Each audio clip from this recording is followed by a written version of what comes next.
حضرت امام حسین یہاں سے چلتے ہیں، ابھی راستے میں ہی پہنچنے ہیں کہ یہ خبر آتی ہے کہ کوفے والوں نے بے وفائی کر دی، حضرت مسلم بن عقیل رضی اللہ تعالیٰ عنہ کو شہید کر دیا گیا، نعمان بن بشیر معزول کر دیے گئے، ابن مرجانہ ابن زیاد وہاں متعین کر دیا گیا جو سخت گیر شخص تھا، اور اس نے لوگوں کو ڈرایا دھمکایا اور کوفے کے لوگوں کے دل بدل گئے اور وہ بیٹیں توڑنے لگے۔ وہ منظر مسجد کوفہ کا کتنا دلگداز تھا، جب امام نماز کے لیے کھڑے ہوئے تو 40,000 لوگ آپ کے پیچھے تھا۔ جب سلام پھیرا اور امام نے دیکھا کہ پیچھے لوگ نہیں ہیں، پھر لوگوں نے اپنے دروازے بھی بند کر لیے۔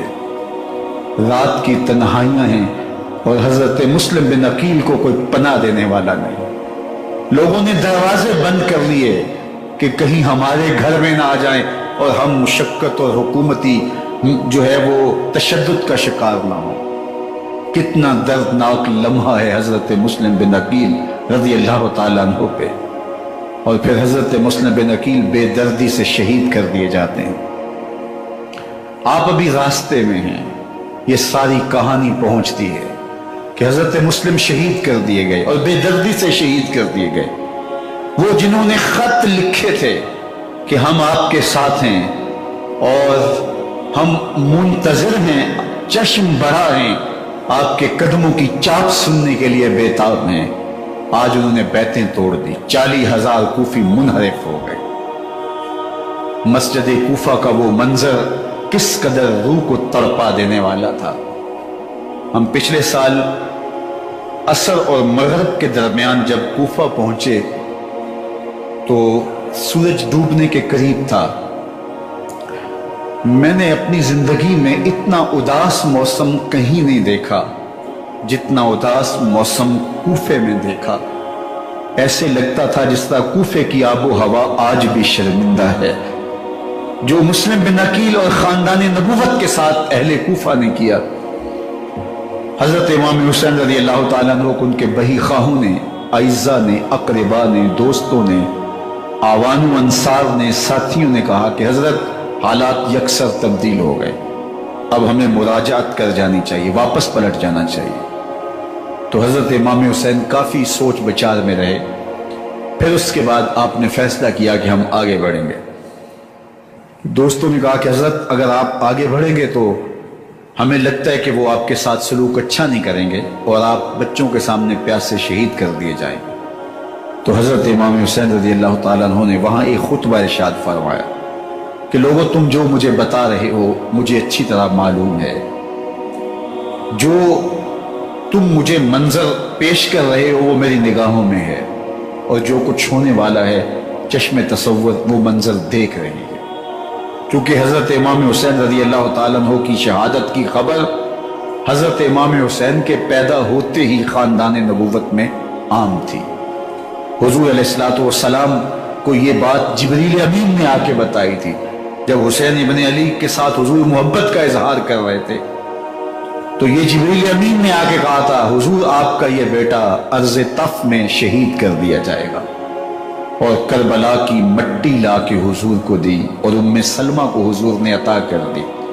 حضرت ام سلمہ کہتی ہیں کہ ایک دن میں سوئی تو خواب دیکھا کہ حضور کے مبارک بال بکھرے ہوئے ہیں اور سخت پریشان ہیں، تو میں نے کہا کہ حضور آپ کی یہ کیا حالت ہے؟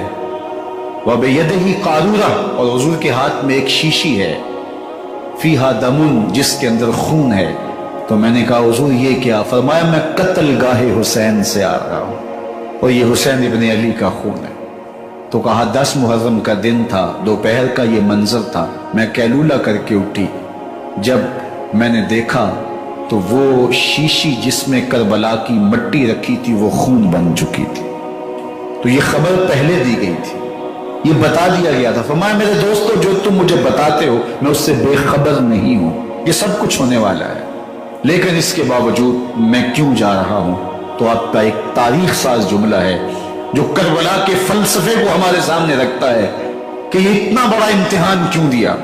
حضرت امام حسین رضی اللہ تعالیٰ عنہ نے فرمایا وَلَكُمْ فِي أُسْوَةٌ، میں اس لیے جا رہا ہوں قیامت تک ظلم، جبر اور ناانصافی کے خلاف کھڑے ہونے والوں کے لیے کوئی نمونہ تو ہو۔ میری زندگی قیامت تک ظلم، جبر اور استحصالی نظام کے خلاف کھڑے ہونے والوں کے لیے نمونہ ہے۔ تو حضرت امام حسین رضی اللہ تعالیٰ عنہ نے حق اور باطل کے درمیان ایک سرخ لکیر کھینچ دی اپنے خون سے۔ اب حق اور باطل کا امتیاز کرنا مشکل نہیں ہے، کوئی باطل پہ اڑا رہے تو الگ بات ہے، لیکن امتیاز کرنا مشکل نہیں ہے۔ حدود بالکل واضح کر دی۔ اقبال نے یہاں کتنی خوبصورتی کے ساتھ اس مضمون کو نبھایا۔ سرخ رو عشق غیور از خون او، شوخی ای مصرع از مضمون او، تا قیامت قطع استبداد کر، موج خون او چمن ایجاد کر۔ ایک جہاں آباد کر دیا، حق اور باطل کی راہیں اجال دی۔ اب لوگوں کو یزید کا چہرہ پہچاننے میں دیر نہیں لگتی۔ وقت کے ہر یزید کا چہرہ آسانی سے پہچانا جا سکتا ہے۔ یہ معرفت زمانے کو کروائی کس نے؟ حسین ابن علی نے کروائی رضی اللہ تعالی عنہ۔ تو حضرت امام حسین نے فرمایا کہ جو میرے ساتھ ہونے والا ہے میں اچھی طرح جانتا ہوں، لیکن میں اس کے باوجود آگے بڑھوں گا۔ پھر بڑھے اور کربلا میں جا کے خیمہ زن ہو گئے۔ 7 محرم کو پانی بند کر دیا گیا۔ پانی بند ہوا تو کھانا بھی میسر نہیں تھا، لیکن ذکر پانی کا ہوتا ہے اس لیے کہ کھانے کے بغیر انسان کئی دن کاٹ لیتا ہے، لیکن پانی کے بغیر گزر نہیں ہوتی۔ تو فرات کی نہر سامنے اپنی موجوں کے ساتھ چمک رہی ہے، لیکن ایک قطرہ آب بھی آل رسول کو نہیں دیا جا رہا۔ کائنات کے اندر ایسے انوکھے امتحان بھی ہوتے ہیں۔ وارث ہوں ساقی کوثر کے، مالک ہوں حوض کوثر کے، اور بیٹے ہوں ساقی کوثر کے، اور آج ایک بوند پانی کی بھی میسر نہ ہو۔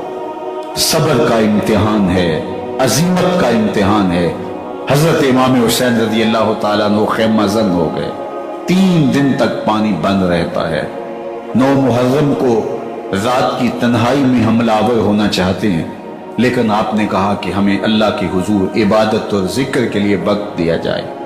ساری رات ذکر میں گزرتی ہے، عبادات میں گزرتی ہے۔ رات کے اندھیرے میں آپ چراغ بجھا دیتے ہیں۔ آیان و انصار کو کہتے ہیں، آوان و انصار کو کہتے ہیں کہ ان کی دشمنی میرے ساتھ ہے، انہیں میرا خون چاہیے۔ اگر تم رات کی تاریکی میں نکل جاؤ تو میں تم سے کوئی مواخذہ نہیں کروں گا، اور یہ بھی تمہارا پیچھا نہیں کریں گے، اس لیے کہ ان کا مطلوب تم نہیں ہو، ان کا مطلوب میں ہوں۔ جب چراغ جلایا تو کوئی بھی نہیں گیا۔ مسلم بن اوسجہ کھڑے ہو کے کہتے ہیں، حضرت اگر ہمارے بدن کو 70 بار کاٹا جائے اور جلایا جائے اور ہواؤں میں اڑا دیا جائے پھر بھی آپ کا ساتھ نہیں چھوڑیں گے۔ 70 سال کے بوڑھے ہیں حبیب بن مظاہر، کہتے ہیں حضرت آپ کو چھوڑ کے جائیں کہاں، آپ کو چھوڑ کے جائیں کہاں؟ کوئی ساتھ چھوڑنے کے لیے تیار نہیں ہے۔ پیاس ہے، سخت گرمی ہے، کربلا کا ماحول ہے۔ 72 افراد اور خاندان کی خواتین میدان کربلا میں خیمہ زن ہیں۔ دوسری طرف لشکر اعداء اشقیا 22,000 کی تعداد میں مقابلے میں، ایک روایت 30,000 کی ہے۔ ان صرف 72 پیاسے لوگوں کے لیے اتنے لوگوں کو جمع کرنے کا مقصد خوف زدہ کرنا تھا کہ یہ یزید کی بیعت کر لیں۔ شرط ہے کہ یہ یزید کی بیعت کر لیں، محاصرے توڑ دیں گے، پانی دستیاب ہوگا، اعزاز و اکرام سے نوازا جائے گا، خزانوں کے منہ کھول دیے جائیں گے۔ لیکن حسین ابن علی کہتے تھے سب کچھ لٹ جائے گا، باطل کے ہاتھ پہ ہاتھ نہیں رکھنا۔ اللہ اکبر۔ اب صبح طلوع ہوتی ہے، عاشور کا دن چڑھتا ہے، سورج اپنی پوری تمازت کے ساتھ گرمی برسا رہا ہے۔ آج خاندان نبوت کا امتحان زمانے نے دیکھنا ہے۔ رسول اللہ کا لعاب چوسنے والا، اس کے صبر کا آج امتحان ہے۔ حضور کے کندھوں پہ کھیلنے والے حسین کا آج امتحان ہے۔ اللہ اکبر۔ تیر چلتا ہے، حسین ابن علی تمام حجت کرتے ہیں، میں نے تمہارا کچھ نہیں بگاڑا، میں نے کسی کا خون نہیں کیا، میں نے کوئی زیادتی نہیں کی، میں تمہارے نبی کا نواسا ہوں، رسول اللہ صلی اللہ علیہ وسلم کے کندھوں پہ کھیلتا رہا ہوں۔ حضور کا لعاب چوس